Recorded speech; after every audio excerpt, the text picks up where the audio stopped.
তারকেশ্বর মন্দিরে জল ঢালতে এসে মৃত্যু হলো এক পুণ্যার্থীর। মৃতের নাম অমিত পাকড়ে, বয়স ৩৫ বছর, বাড়ি হাওড়া জেলার বালি এলাকায়। এদিন সকালে বাইক নিয়ে 10 জন বন্ধু এবং আত্মীয় তারকেশ্বর মন্দিরে জল ঢালার উদ্দেশ্যে শেওড়াফুলি আসে। শেওড়াফুলি নিমাই তীর্থঘাট থেকে জল তুলে বাইকে তারকেশ্বরের উদ্দেশ্যে রওনা হয় তারা। তারকেশ্বর মন্দিরের প্রবেশের আগে বাজিতপুর চৌমাথায় এসে হঠাৎই অসুস্থ হয়ে পড়ে অমিত। তড়িঘড়ি তারকেশ্বর গ্রামীণ হাসপাতালে নিয়ে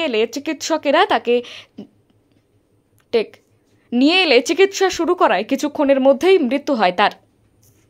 bureau report, the news express.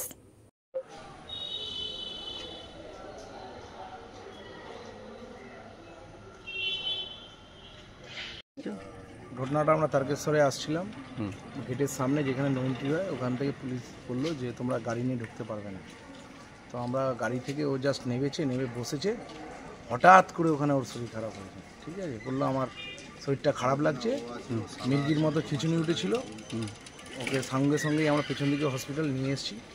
ডাক্তারের সামনে বুকে প্রচণ্ড যন্ত্রণা হচ্ছিল। ডাক্তারবাবুর সঙ্গে সঙ্গে সেলাইন ইঞ্জেকশন দিয়ে চেষ্টা আমরা সবাই মিলে করলাম। আমাদের সামনেই ডেথ। কোথা থেকে আসছিলেন? আমরা বালি থেকে। কতজন এসছেন? আমরা 10 জন এসেছিলাম। বাইকে? বাইকে। আর কি করতেন ভদ্রলোক? ও ফাস্টফুডের দোকান আছে পালি স্টেশনের সামনে। কি নাম?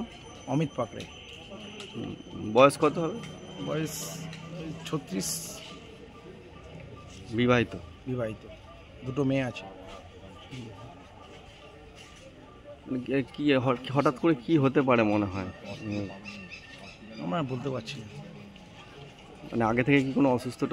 না, পুরো প্লেন এসছে, সবাই সুস্থ, একদম ভালো এসছে, ভালো এসছে। ওপেন বাজারের সামনে পুলিশ ওখানে ছিল, সবার সামনেই ও বলছিল শরীর খারাপ হতে ওকে হসপিটাল নিয়ে এসেছি, পুরো সুস্থ ছিল। আপনার নাম? আমার নাম কমল পাকড়ে।